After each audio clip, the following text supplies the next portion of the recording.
Welcome to In Focus with Ejaz Haider. Our top story tonight is about U.S. China tensions. It seems that President Donald Trump, in his lame duck period, seeks to secure a tough on China foreign policy legacy. To that end, he has banned U.S. investment in a further 89 Chinese companies and reportedly sent a Navy admiral to Taiwan. According to The Guardian, multiple media outlets have reported plans by the Trump administration for a series of confrontations with China before President-elect Joe Biden's inauguration on 20th January next year. What does this mean for the incoming administration? That's what we shall discuss tonight. But before we get to that, let me flag some points here. Australia's Prime Minister, Scott Morrison, has urged the United States and China to show more latitude to smaller nations, warning that partners and allies need a bit more room to move as strategic competition intensifies in the region. Now, Morrison was speaking to a UK-based think tank, Policy Exchange. In asking both the US and China to dial down hostilities, Morrison declared that Australia does not want to be forced into a binary choice between Washington and Beijing. Relations between Beijing and Canberra have deteriorated over the past many months, with Beijing hitting several Australian exports with trade sanctions, accusing Canberra of unfairly blocking Chinese investment and smearing China with false accusations of espionage and foreign interference. Interestingly, Australia, along with Japan, is one of the two Quad members that are part of the Regional Comprehensive Economic Partnership, the biggest free trade bloc that covers some 30% of the global population and 30% of global GDP, and was finalized in Hanoi last week. Now, this is one thing.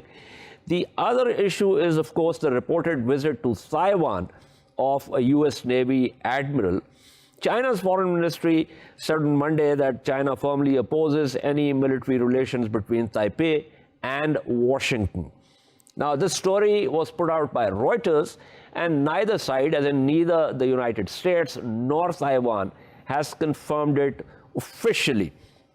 So let's take the discussion forward from here, and I'm joined by Ambassador Matthew Bryza, a former U.S. diplomat, and Mr. Einar Tangen, who's a writer and political and economic affairs commentator. Let me begin with Mr. Tangen here. Mr. Tangen,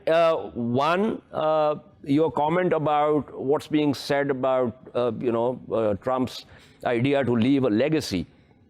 And then we can proceed further in terms of how the next administration is likely to reach out to China.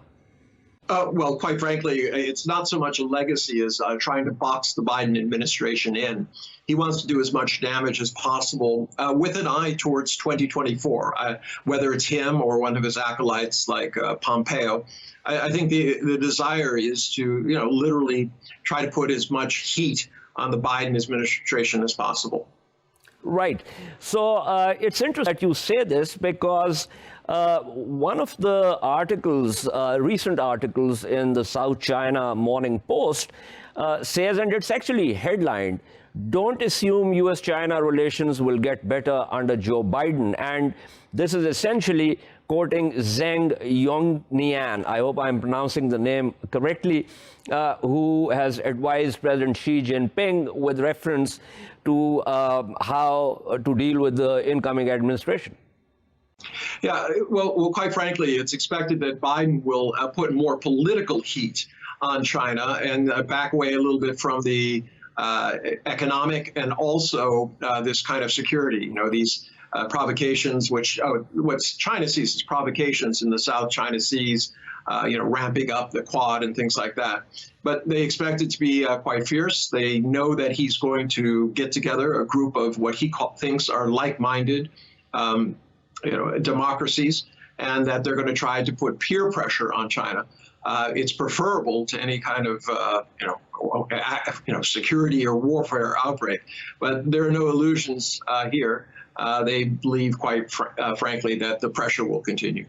Right, that's said in the Foreign Affairs article also, and it's also part of the campaign paper in, basically getting allies, which he said were kneecapped, to use his term, by Donald Trump. Let me pull in Ambassador Bryza here. Ambassador Bryza, Give me your reading of this sort of thought that Trump wants to do as much damage as possible before leaving, and he's doing this during the lame duck period. So give us also a sense of how sort of legit, for want of a better word, such actions would be, constitutionally speaking.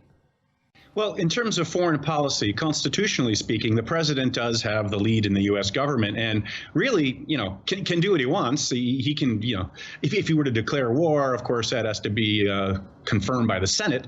But what he's doing really departs from the norms of any U.S. president to date. And domestically, we see that as well. I'll come to that in a moment. But the norm of creating international trouble for your successor just because you're angry that you lost the election, that is reckless. It is irresponsible. It's unpresidential. And, we Americans would say it's un-American. The whole point of a democracy is that you have a smooth transition from the previous government, whether it loses or runs out of time in office, and the next government. That's the essence of democracy in many ways. And President Trump is doing the same thing domestically. He has, as many people, everybody has been watching, he has not only refused to recognize the result of the election, meaning Joe Biden's victory, but he's making it very difficult for any transition to happen. It was only yesterday that finally the General Services Administration, which is a bureaucratic organization that deals with procurement and property, real estate for the federal government, was able to certify that Joe Biden not necessarily is the winner, but can finally get access to the money needed to fund the transition. And Trump is still saying, even today, that, well, that doesn't mean he recognizes that Biden won. He's just allowing the money to flow to Biden's team. So both of those forms of behavior are downright unpresidential, unprecedented. And when it comes to obstructing the domestic transition in power, I mean, that does raise some constitutional questions potentially. Right. So you talked norms. So I'll say perhaps conventions, deeply entrenched conventions, in fact. Give our viewers a sense of how it works. Like, so the president-elect slowly sort of moves in. He is read into briefings, intelligence reports, and the rest of it. So this particular time period, the lame duck period, is essentially meant after the 22nd Amendment, if I'm not wrong, for the next president to actually get into this driver's seat. So by the time on 20th January 2021, he gets into Oval Office, he is already aware of what's happening and what the previous administration had been doing. Yeah, and even beyond that, it's not just about the president. It's all of the president's, well, essentially ministers or secretaries of departments, we call them in the U.S., and their senior staff. They all need to be read, and they need to get to know their institutions, begin to get to know the personnel. I mean, I remember in the transition from the Bush administration, where I served in the White House for 4 years, to the Obama administration, the people that came in under Obama, they were meeting with me, even though I was still, from the Bush administration, and I was a professional. I wasn't a political appointee.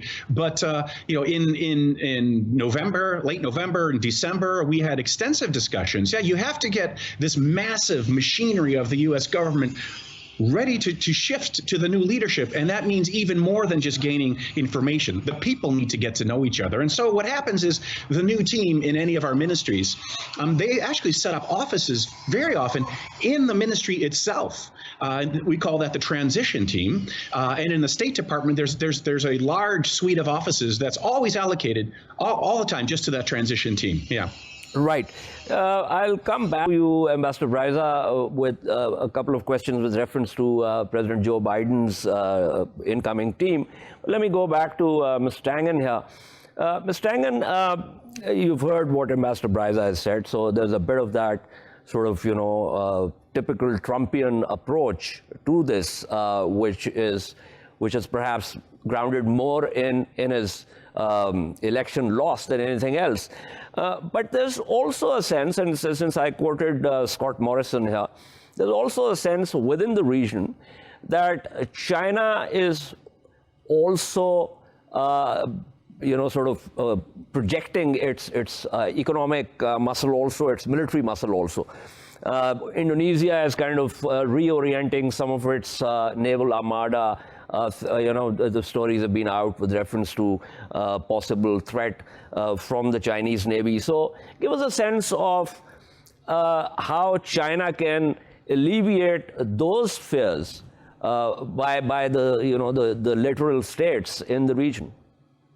Well, they've been working on this code of conduct in the South China Seas for quite some time, but it's still a work in progress. There's still a lot of suspicion. Remember, as any nation expands its footprint as quickly and as large as China, it is going to cause consternation. Areas of traditional influence are seen as being threatened. You see that a lot with India. And you see it also in the South China Seas. People are concerned that will China use its military in some way in order to try to force itself into a position?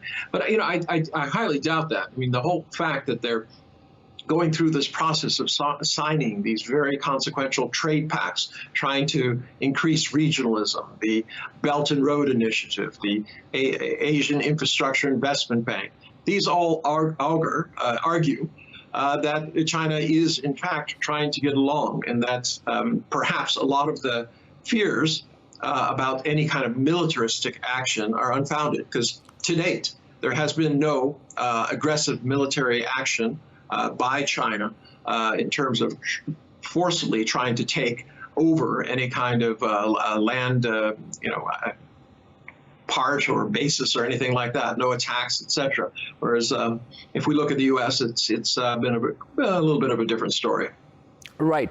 Tell us, how far could this, I mentioned the regional comprehensive economic partnership, how far is that likely to go in terms of allaying the fears that, China is going for a Hobbesian rather than a sort of Lockean cooperative approach?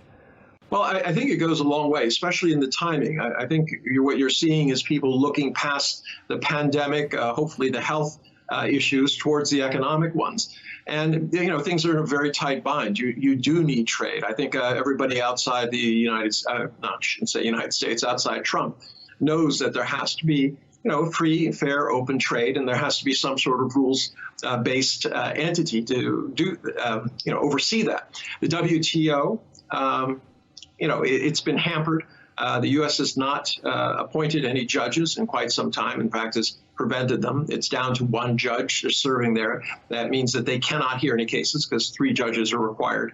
I anticipate that, you're going to see Biden go after the WTO, that he'll try to use that as the mechanism. It would be very difficult for him to do TPP, and it would be very almost impossible for him to join RCEP. But the United States is badly in need of a larger trade platform, one that brings it back into line with this kind of multipolar world order which is developing.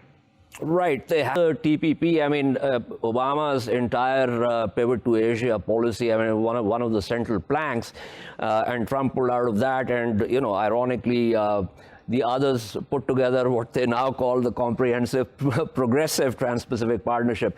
But let me go back to Ambassador Bryza here. Ambassador Bryza, clearly there are certain things which President-elect Biden is going to do very differently. John Kerry is being tipped as his advisor on climate. So, and given Senator Kerry's weight, that means that is something that Joe Biden takes very seriously. But also with Antony Blinken's name as Secretary of State, it seems that Biden wants a very professional Sherpa there. But would want to retain the overall sort of, management of foreign policy himself. I mean, am I right in assuming this? Yes and no. I mean, President Biden's going to be really busy, obviously, like any president. But, his top priority is going to be fighting COVID-19, getting a plan in the United States, of which there is none, and then implementing it globally. So he is going to have to offload a lot of foreign policy responsibility to his Secretary of State, which is, how the system should work. But as you say, yes, Joe Biden himself is really, he's been a practitioner of foreign policy. He had the lead lead under President Obama on Ukraine policy after Russia invaded Ukraine in 2014. And I had the honor to work with then Senator Biden when I served at the U.S. Embassy in Moscow. I was his host for 3 days on the ground, and I was really impressed by the systematic and strategic way he thinks. So he loves foreign policy. He's a natural. I mean, he was chairman of the Senate Foreign Relations Committee for a long time. But Anthony Blinken is, well, let Biden's own words speak for themselves. He calls Anthony Blinken his alter ego when it comes to foreign policy, and Blinken calls Biden his mentor and close friend. So maybe even beyond all that, what's going to be so important is Tony Blinken really knows the State Department. He serves as Deputy Secretary of State. He's a beloved figure because he's such a gentleman. He's a great listener. He's also a strategic thinker. He respects the system, and he's going to want to rebuild it. So that's going to be a huge job also for Secretary of State Blinken, rebuilding the Foreign Service, from which many veterans have left, and rebuilding the State Department overall as an institution. I was about to say that because I guess the State Department does need a lot of rebuilding after the damage done during President Trump's period. But one last question, Ambassador Bryza. We talked about the regional comprehensive economic partnership. And we also mentioned that President Trump basically pulled out of TPP. Now, RCEP is open to anyone who would want to join. I mean, technically, the United States could also say, well, we want to join this. How do you think Joe Biden is going to approach China? I mean, he is going to be tough on certain things, but it seems that his policy will be far more nuanced than this bull in the China shop approach that President Trump had adopted. Yeah, there'll be a strategy, I believe, under Biden. Under Trump, there was no strategy really for anything. His foreign policy has been transactional. It's been an attempt to isolate individual countries, even fellow NATO member states, and try to negotiate the best deal possible for the United States, because one-on-one with any country, the U.S. is, except for maybe China, going to be stronger economically, for sure.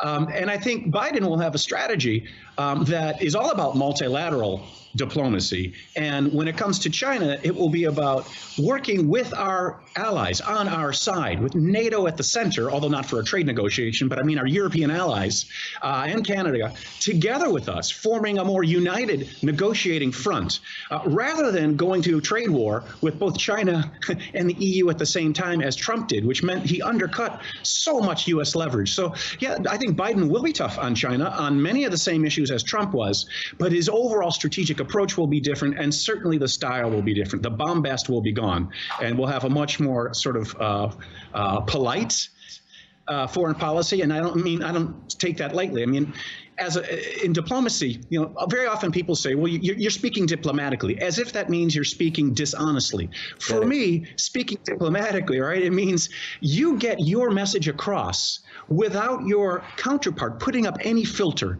either thinking you're lying or you're insulting them or generating an emotional response. Biden is great at that, and Trump doesn't even have the capability to conceive of that. Correct. Absolutely. Thank you. That was Ambassador Matthew Bryza speaking with us.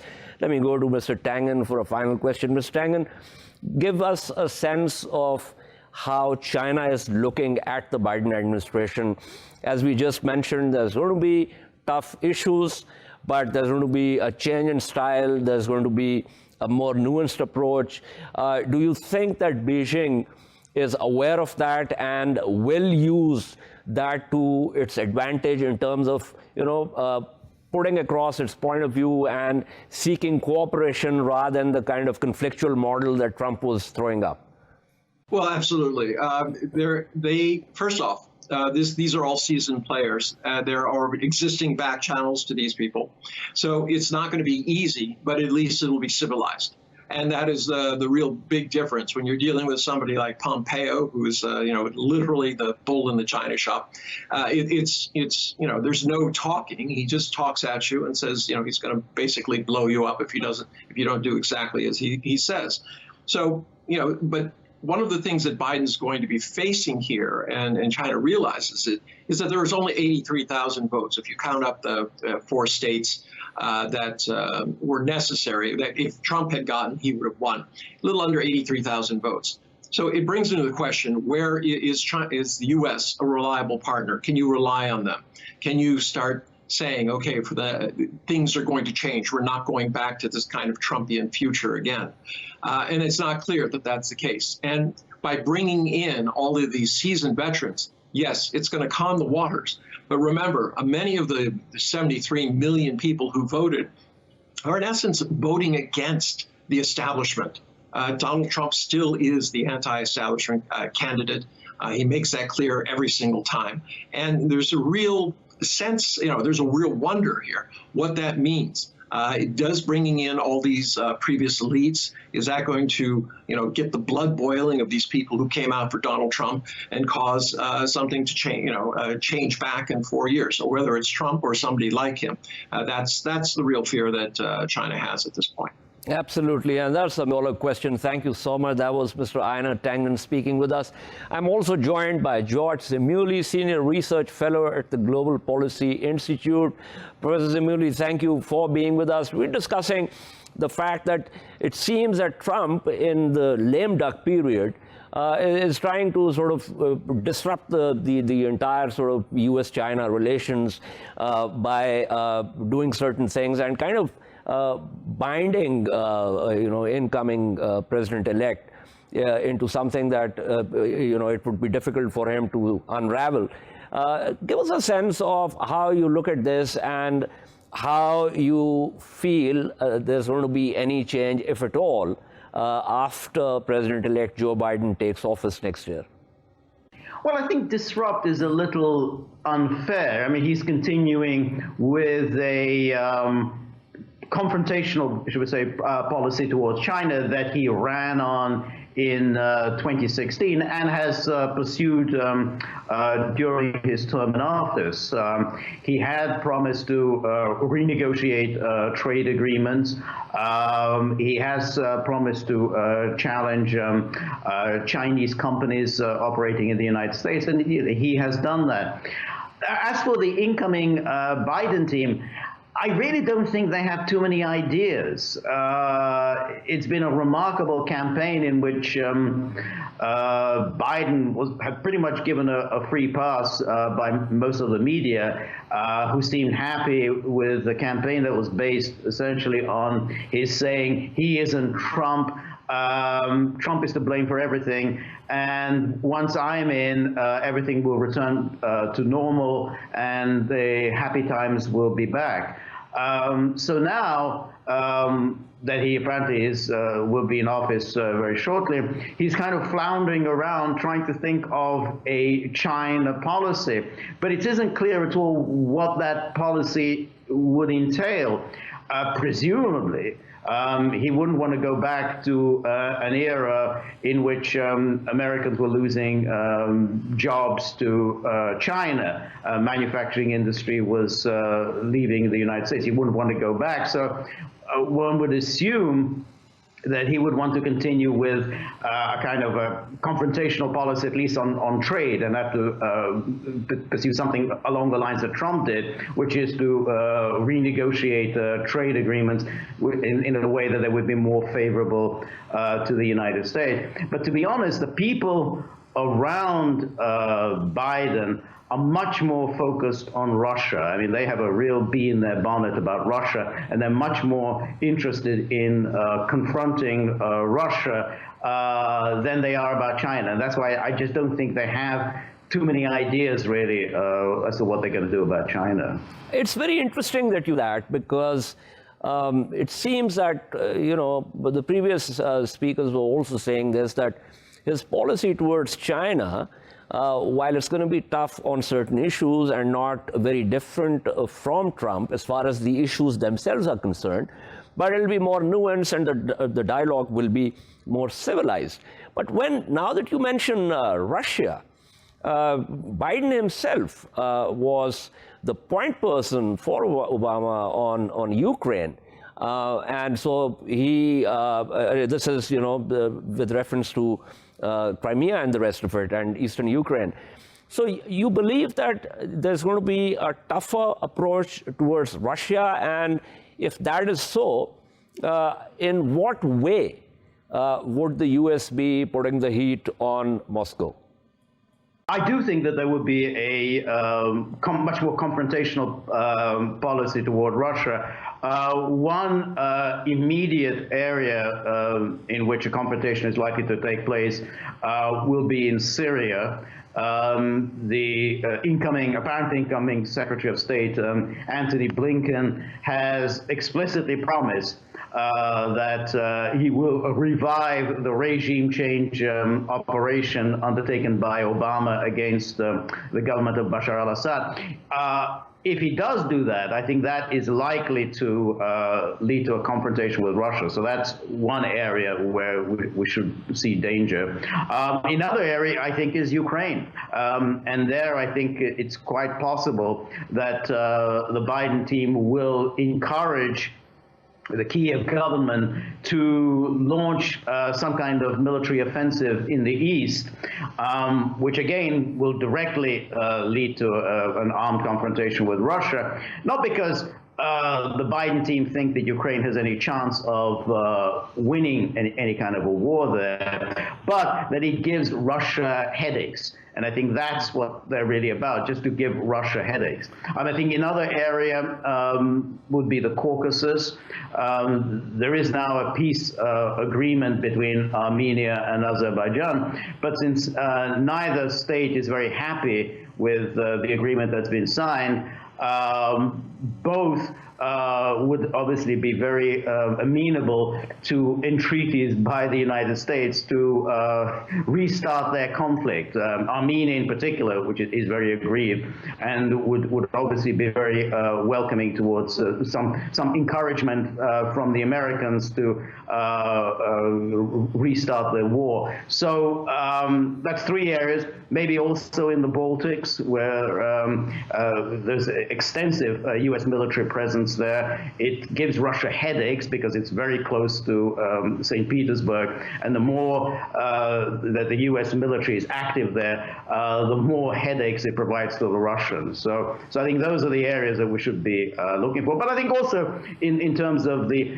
entire diplomatic rhetoric that will be heated up against Russia, we can see this. It'll take place at the United Nations and in all kinds of other international forums. Right, that's very interesting. Unfortunately, I've run out of time. Otherwise, this requires a program unto itself. But thank you so much. That was George Szamuely speaking with us. We shall take a short break and return to discuss a report by the International Atomic Energy Agency that its inspectors have access to all the sites in Iran. Stay with us.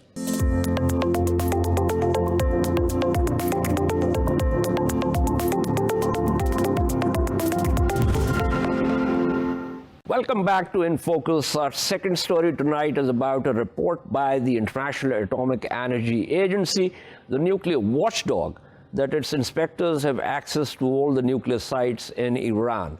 The report, published in 40 paragraphs, confirms the verification of Iran's nuclear activities and cooperation with International Atomic Energy Agency inspectors. However, Iran News reported that despite Iran's extensive cooperation with the IAEA, Director General Rafael Grossi is under pressure from the West and has called for greater transparency about Iran's nuclear activities. Grossi says the presence of uranium particles at an undeclared location in Iran still needs to be fully and promptly clarified by Tehran. Iran's ambassador to the agency says while it took the IAEA 8 months to analyze samples, Iran has only had 2.5 months to work on the latest findings of the agency and provide clarifications. To discuss this further, I'm joined by Mostapha Khoshcheshm, a writer and journalist who comments on international affairs and Iran's security. Mr. Khoshcheshm, give us your reading of this particular finding by IAEA and Iran's response. You know, it's quite well clear from this report, similar to the past, that Iran has been transparent about its atomic program. It's been open, and it has provided access to the IAEA to go and visit different Iranian nuclear sites, not only the ones that have been declared, but also now two places that they have asked to have access to, they've been granted this access by Tehran just to prove that Tehran is very much transparent and it doesn't have anything to hide. Under the JCPOA, Iran has accepted to go for voluntary implementation of the additional protocol to the NPT, but the inspections of Iranian nuclear facilities under the nuclear deal is the harshest ever imposed in the world on any country.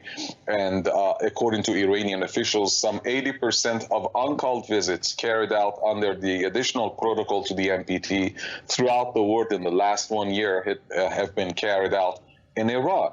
And they have never found a shred of evidence to prove that Iran is not pursuing a civilian nuclear program. This has been proved time and again that Iran is very much transparent, and it's never moved towards a military goal or incentive in its nuclear program. Also, this shows that Iran is very much trustworthy, and it has remained loyal in full compliance with the JCPOA terms. It has three major areas of cooperation and undertakings by Tehran. The nuclear deal. Two parts were modified 14 months after the United States discarded the deal, and Iran was in full compliance with all its undertakings under the JCPOA. But after 14 months, Iran modified 2/3 of its undertakings gradually, step by step, in 5-6 steps. But 1/3, which was the most important area, pertained to inspections, and Iran is still in compliance with that 1/3, which happens to be the most crucial and vital part of the JCPOA. That includes not only the NPT visits or the voluntary implementation of the additional protocol that includes uncalled visits to Iranian nuclear facilities, but it also includes a very specific regime of inspections that have been demanded from Tehran, and Tehran agreed to that under the nuclear deal. Under the same terms, Iran has provided the agency with access to these two parts, while if you're just a member of the NPT, and if you have agreed officially to allow the additional protocol inspections to be carried out on you, then, still you have a right to object to those demands that are for visiting non-nuclear facilities. There are certain conditions on the additional protocol to the NPT. Between the member states and the IAEA, there should be an agreement, there should be a request, the member states should agree to that. They are entitled to the right to turn it down, to turn down the demand and the request for such visits. But when it comes to Iran under the nuclear deal, Iran agreed to go under such harsh regime of inspections that it has even provided access to two nuclear facilities, as they say, that have been undeclared, as the IAEA says. So this, all in all, shows once again that Iran is very much transparent, and two, it's very much loyal and in compliance with the JCPOA. Right. When the Iranian media says that Michael Grossi is under some kind of pressure from the West, I'm assuming that the reference is to the United States? That's right, exactly. As Joe Biden's coming to power in the next few weeks, they need to exert pressure on Tehran in order to force Tehran to give up its demands from the United States to get back to the nuclear deal. Tehran has its own conditions. It has said that it would not change the content of the JCPOA, even one single word. Two, it has requested damage from the United States for exiting the nuclear deal and imposing so much costs on Tehran. And three, Iran has asked the United States to provide guarantees that it would not go for the trigger mechanism again. On the opposite side, the United States, Biden, the president-elect, has said that Iran should provide guarantees that it would go for deals in over its missile power, over its regional power, over Israel, and so on and so forth.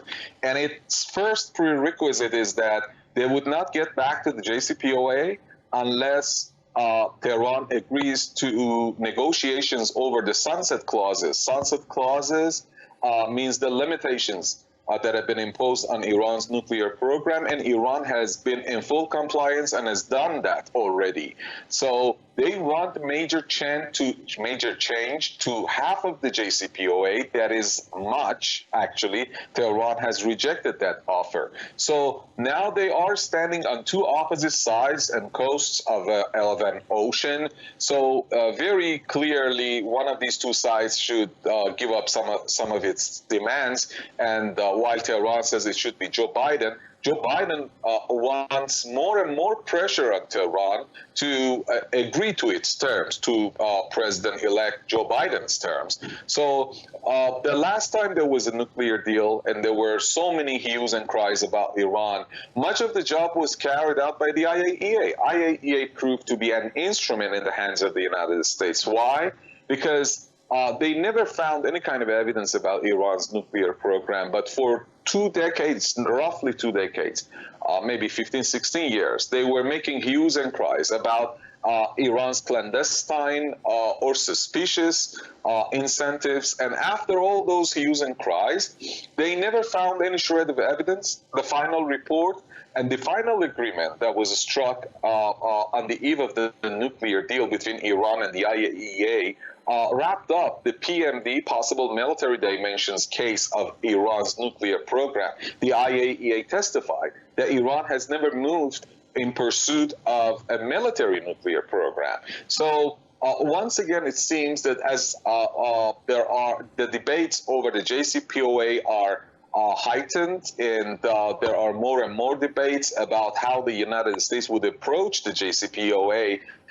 The United States intends to make use of the IAEA as an instrument in order to lay more and more pressure on Tehran, to raise suspicions about Tehran, to pressure Tehran not only in this way, but also through probably military threats, probably through the sanctions and playing with the sanctions options. They will lay as much pressure on Tehran to receive concessions from Tehran to make Tehran give up its demands, while Tehran's demands are no prerequisite, but they are based on the contents of the JCPOA, which include, first and foremost, removal of the sanctions, all the sanctions imposed by the United States throughout the last 2 years. So as we see, there is a war of willpower between the two sides, and they are using their maximum, capacities and potentials and instruments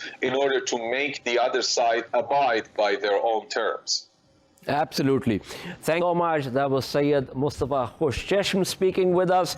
This is all from In Focus tonight. We shall see you tomorrow at the same time. Keep following our latest updates on social media at indus.news. Good night and goodbye.